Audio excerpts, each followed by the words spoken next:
Hello, my fabulous felines. Did you miss me? You know I missed you too. Ooh, let me take a deep breath. Breathe in, breathe out. Ooh. Honestly, this news of last week is a very, very sad, scary, and unfortunate one. But it's one that we all need to learn from. It's not just to watch and say, people are wicked, oh. But we also need to learn from this experience. Okay?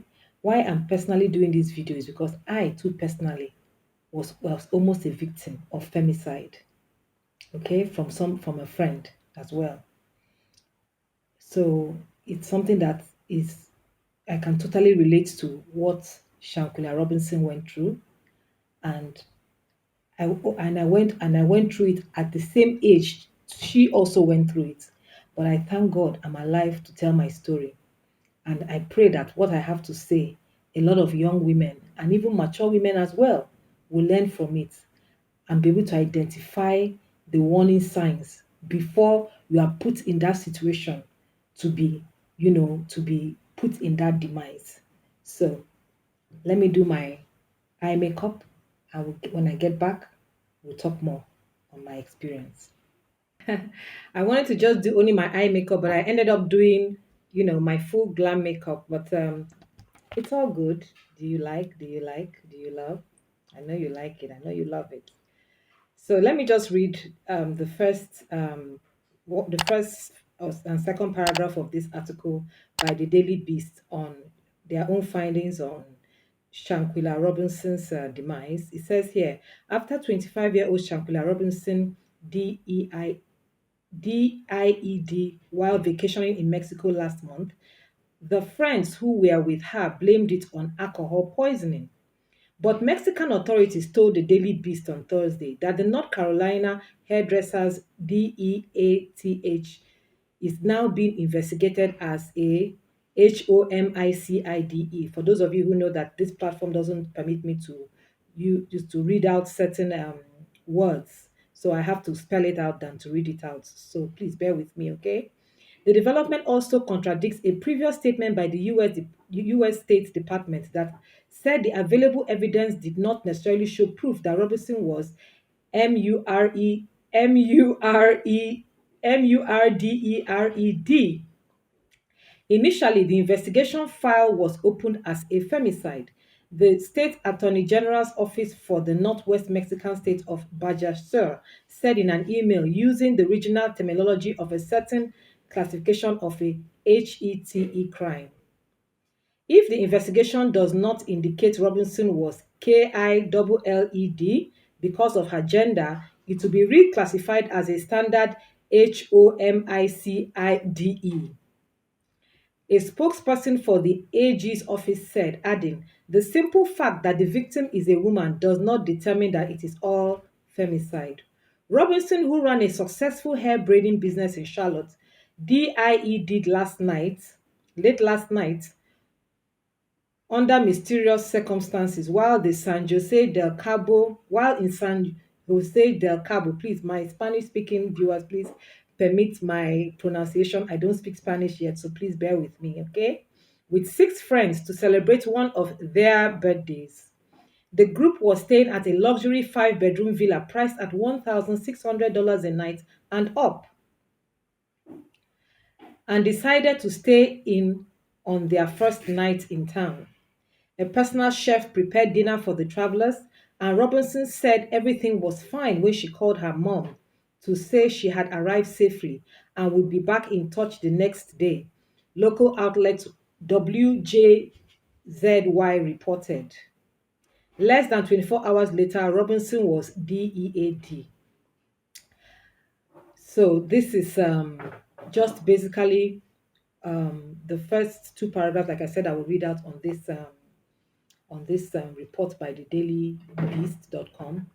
And I just want to make my own conclusions or my point of view on what exactly happened based on my own personal experience. Number one, there was no documentary evidence of them, all five or six of them, going for a birthday, celebration in Kabul.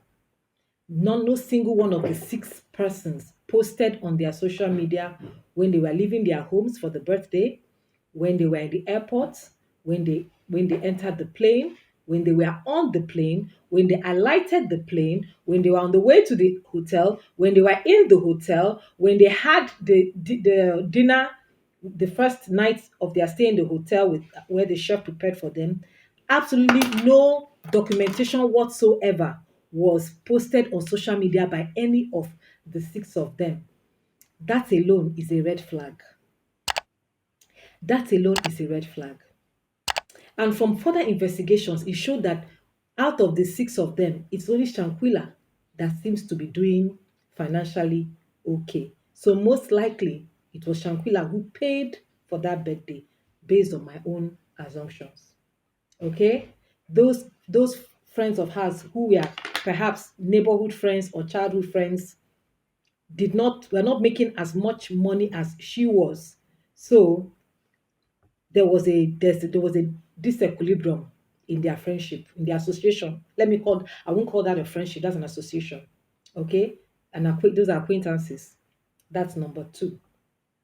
Now, you call her mom telling her she had alcohol poisoning, and you didn't and you you didn't bother to put her on the phone for her family members to even know that she's okay, or even to even hear her voice. You just say, oh, she had alcohol poisoning. And unfortunately, her mom being trusting, because she perhaps knew those friends of hers as longtime friends of hers, or friends in the hood, or friends, that come around her.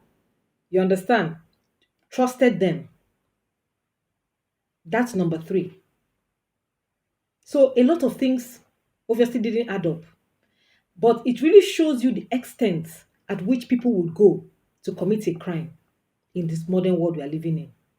You lure somebody out of their comfort zone into another country to off that person there. This world is getting very scary, extremely scary. This is not the first time we're hearing it. We've heard it with married couples. Some cases we are proven and some cases we are not proven. But now these are young people acting out a criminal mind. It's scary. We know that this happens, but why it hits so close to home for me is because I was exactly that age when I was almost hit as well with such an incidence. So let me just wrap up my makeup and get ready, and I'll come back and tell my story. So hold on. Okay, now back to my story. This happened in when I was 25, a couple of years back, and many years back actually. And I was in school at the time. I was doing my final year in university, and there was this lady that she was older than me, though. She was a mature student in school. And I think what endeared me to her, because she was telling me a lot about her life story, that she was from a poor family, and she struggled, to get her way out of poverty, and came to to the big city to enroll in school, to get her life back on track. That so many things were not, so many things were going wrong for her back home. So she decided to, change location to another city and enroll in school. She sought admission for herself. When we were dependent on parents to sort admission for us, she like struggled her way to sort admission for herself. Even though, well, our age difference wasn't too much, like a 5-year age difference, but even at that, we were still young. So, I was really impressed by her I can do it spirit. And I think that's what endeared me to her, that she was such a positive person, and she really wanted to make something good out of her life as she presented to me. So that really kind of like endeared me to her, because I really like associating with women that have a focus, have a goal in life. If you don't have a focus, you don't have a goal in life, I cannot be your friend. Okay. And if I notice that you have some idea of wanting better for yourself, I always offer myself free of charge to women to mentor. I have mentored hundreds of women, and those that have chosen to take my advice took my advice. Those that chose not to take my advice, well, they know where they are today. So back to my story. So one blessed, weekend, she called me on a Saturday evening. She said, "Oh, there's somebody that just came into town. I want to introduce you to. He's looking for, he's looking for a serious relationship. I think, I told him about you and everything. I showed him your picture. He says, oh, he really like to meet you. Can you meet me at so and so um, place? So the location which she asked me to meet her was there, a three-star hotel in the other side of town, because I was living in one side of town while the hotel was in the other side of town. And I went there, I met the person. No, I met her at the lobby. She was there with her own male friend, and when we were there, I kind of like waited a little bit for her friend to get ready while we were in the lobby waiting, waiting for him to get ready.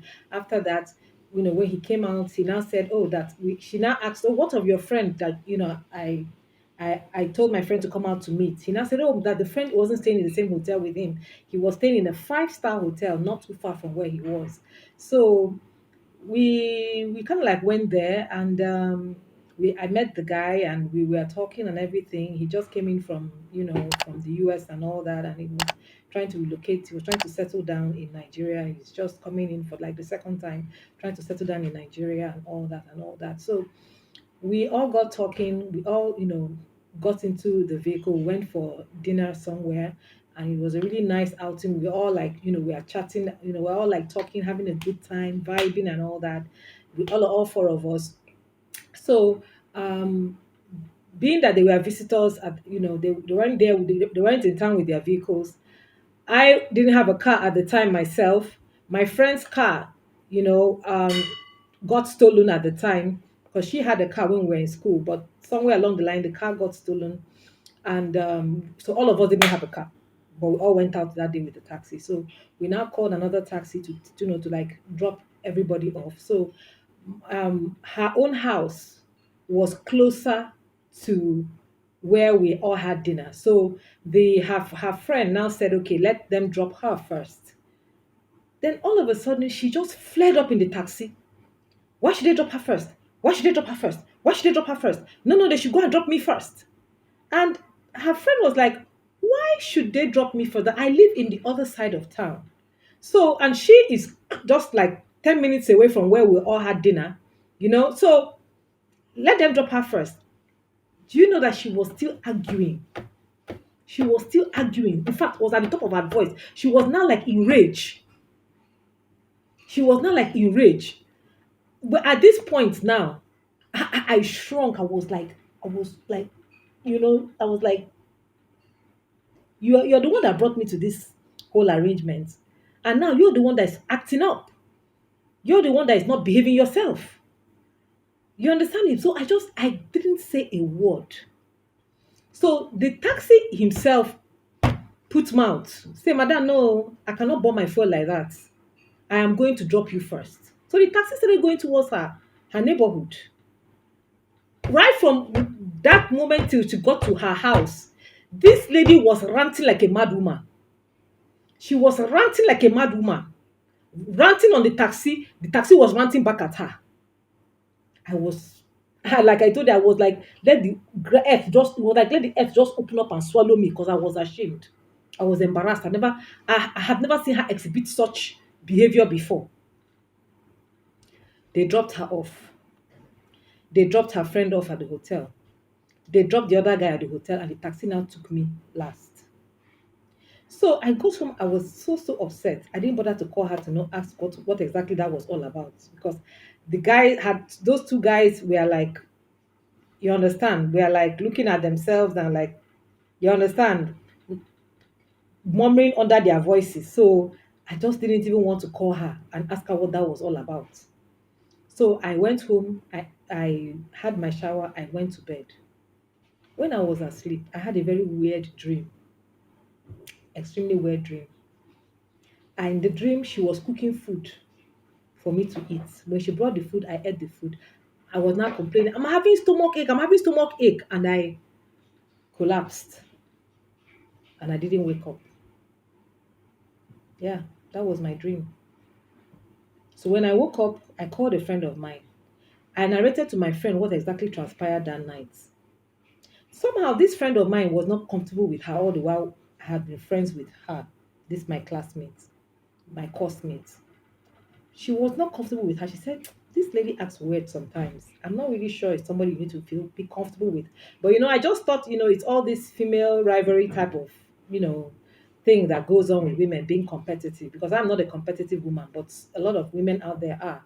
So when I called her, I told her, this is what happened and this is the dream I had. She said, don't go near that woman again.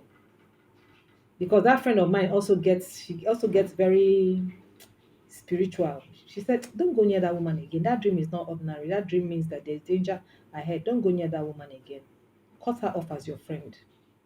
Because if she can act in such an erratic manner, only God knows what she's capable of doing if another incident occurs. Because her own blood sister had issues with her in the past over that her erratic behavior. And I had been called in like once or twice to like settle the matter. So when she now started manifesting and exhibiting on me, I too, really started looking at her with a side eye. So when I told this friend of mine and she said, cut off relationship with this lady. She's dangerous having her in your life. It's dangerous having her in your life. Okay? So the guy who she was trying to introduce me to now called me. Now said, I don't know what called me like an hour later. Said, I don't know what exactly is going on between you and that lady. I like you, but I can't have anything to do with you if you want to continue being friends with her. So I told him not to worry. I was going to sort it out. I apologized on her behalf that I'm sorry about what happened because somebody coming from into a new city and meeting that kind of a situation. You understand? He was discouraged and he was very open to me, letting me know that he was discouraged by what happened that night. So I apologized. I said, look, don't let whatever she did, you understand, spoil whatever it is that's supposed to happen between the two of us. At least we're supposed to still see each other and know if this can work. So um, later that afternoon, around 1 or 2 o'clock in the afternoon, this friend of mine that we went out together the night before now called me. This classmate of mine now said, "Oh, she wanted to actually she wants to invite me to her house." I said, "Really, invite me to your house? For what exactly?" She said, "I actually cooked some banga soup, and I know you like banga soup, and I want you to come and taste it." Ah, ah, honestly, at this point, I knew that this God I serve truly has a destiny for me, and I cannot allow myself to be careless with my destiny or my life. If I probably did not have that dream, I would have probably taken up her invitation to even at least talk to her about what happened the night before. And in that process, she's somebody that is very convincing. She's someone that has that gift of convincing people to trust her, or to associate with her. She's just someone that has that gift. If I had gone to her house to caution her, talk to her about her bad behavior the night before, she would have probably still tried to lure me to just have a taste of that banga soup. And only God knows what would have been of me. So what I lastly want to say about this matter is, if you are somebody who is seen as you are favored, or you are you are liked, because what I understood about why she was behaving like that was that the guy who was her friend, who was introduced to her, was not as wasn't looking as financially appealing as the other guy who was staying in the five-star hotel, the one that she was asked to introduce me to. The guy in the staying in the three-star hotel, you know, and the way the whole conversations were coming out, she obviously assessed that the guy staying in the five-star hotel was more financially um, appealing to her than the other guy who was staying in the three-star hotel, who was maybe her friend before, or a friend that a friend introduced to her. I don't know how she met that guy. So it was a matter of, I want this man. Okay, I want this man. I think this man is better for me. And I want to see how I can get him for myself. Anyhow, any means. So I need you to like drop off first so that I can work on this man. You understand, in the car, and get his number. Because that's what I obviously I assumed she was targeting to get his number. Okay. I think that was what she was targeting. She was looking for a way to get his number. And if I was in that vehicle, there was no way she could have gotten his number. It would have looked really odd. So go and drop this girl lady first. Go and drop this my friend first so I can have access to this guy, get his number and start razzling him. You understand? Start razzling him behind, my back. She didn't care for the other guy. She couldn't be bothered by the other guy. She was so blinded by what she wanted to do. So when things like this happen, when women fall victims to friends' attacks, it's born out of what? Jealousy. Jealousy for a guy who they think maybe is more advantageous, you understand, could be more advantageous in their lives, or a guy who they think can make them happier. So I think that is basically what happened to Shanquilla. Whatever it is that happened to her, she's doing well, she's making money. Now she has this guy that they want or they have had, and the guy wasn't giving them face and was giving Shanquilla face. It can't go beyond that. Like in my own case, it was a guy. She wanted to waste my life because of a guy. A guy that I just met once and probably was not going to meet again. You get it? So, women, both young and old, be very careful. You may even be married to the guy, and your friend wants him. Your friend wants your man, and she wants him by all means and any means. A full-grown woman does not necessarily mean that she's full-grown in the mind, in the brain. That it does not necessarily mean that. So, ladies, beware. A friend, a mature lady, even if she's not in her 20s or her 30s, she may be in her 40s or her 50s, but she may not be emotionally mature upstairs. She can do anything because she feels you have it all. You have the man, you have the character, you have the money. She can do anything to you, and all isn't well with her, or she's facing certain challenges. And these are the things I keep telling ladies: don't ever wish to have somebody's life.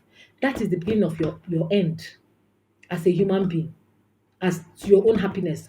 Don't ever pray to have somebody else's life. Don't ever pray to have somebody else's life. Pray to have your own life. Don't ever pray to have somebody else's life. So, ladies, if you know that you're on a particular level, don't move with a woman that is below your level. Even for guys as well, if you're guys, you're watching me. If you're on a particular level, don't move with somebody below your level. Your level in your education, your level in your family upbringing, your family value system, okay? Your level spiritually. Because where there's poverty, there's lack of morals. And where there's poverty, there's insecurity in upbringing. The environment is hostile. The environment is loveless. The environment is spiritually bereft. Please listen to what I'm saying. There are a lot of you that are moving with people that are not your level. They don't have your family upbringing. They don't have your family exposure. They don't have the level of education your family has. They don't even have your own level of education. The kind of you grew up in love. They grew up in struggle. You have nothing in common with those kind of people. Please. You have nothing in common with those kind of friends. You have nothing in common with them. You have nothing in common with those kind of friends. So the number one way to save yourself from early demise, number one, silence is key. Even among friends of your class, silence is key because competition is nobody is immune from competition from any class or any angle. Move in silence. You don't know who is who. Some people fake it in order to make it. Oh, some people try to believe. They go and buy big car. They go and practice how to speak well. They go and be. I have met those kind of people. They want to belong. You can't really know who is who, especially in big cities like this one we are in. People just come and put up a facade. Silence is key. As the famous saying goes, move in silence. Silence is key. Then number two, trust nobody. Okay? Trust nobody. When you go to their house, don't eat their food. Don't be drinking their drink. Trust nobody. I'm sorry, but the way things are going in the world we're living in, we just have to, we just have to implement these harsh realities. Trust nobody. When you go to their house, eating their food and drinking their drink. Trust nobody. If you must drink the drink, make sure that that drink is the one that they can cook right in front of you. It's not the type that they can penetrate anything inside it. Okay? Then number three, move with your pack. When I say move with your pack, people that you can verify their family background, upbringing, their resources, if possible, their wealth, you can verify it. Do you understand me? You can verify it. By the time you are relating with them over the years, you know that yes, this is my pack. These are my class. This is my level. You get me? You know that you can associate with them. When you understand me, you can associate with them. Number four, most importantly, you have to hold on to your God. You have to hold on to your God. It's so very important. Hold on to your God. If you don't believe in God, please start believing in Him. Oh. Start believing in Him. I know so many people that have eaten poison. They did not die. Okay? It's not just somebody beating you to death in the case of Shanquilla. The easiest one that all of them are doing is what? Poison. That's the easiest one they do. Poison. That's why I say when you go to their house, no, they chop anyhow. Even party where they bring caterer, no, they chop anyhow. Hmm? Before I used to be a free spirited person, but now due to life's experiences, now I'm being very careful. Trust nobody. So investigate people before you follow them anywhere. Investigate, investigate people. If you are doing well, they are not doing well, stay clear from them. They are no longer your level. Stay clear. Oh, my childhood friend, childhood. That's why this secondary school me, I don't participate in it because I know it's toxic. Secondary school reunion, secondary school, except so we're already having reunion. I don't participate in it. I'm on their platform on WhatsApp, but I don't participate. I don't contribute. Why? Because I know it's just opening a floodgate of this kind of thing Shakila went through. I know, so I don't involve myself in it. I'm sorry. I love you all, my old classmates. I love you all. Blowing kisses to you all. But some of you can be triggered. So I avoid triggering anybody based on my past experience. Okay?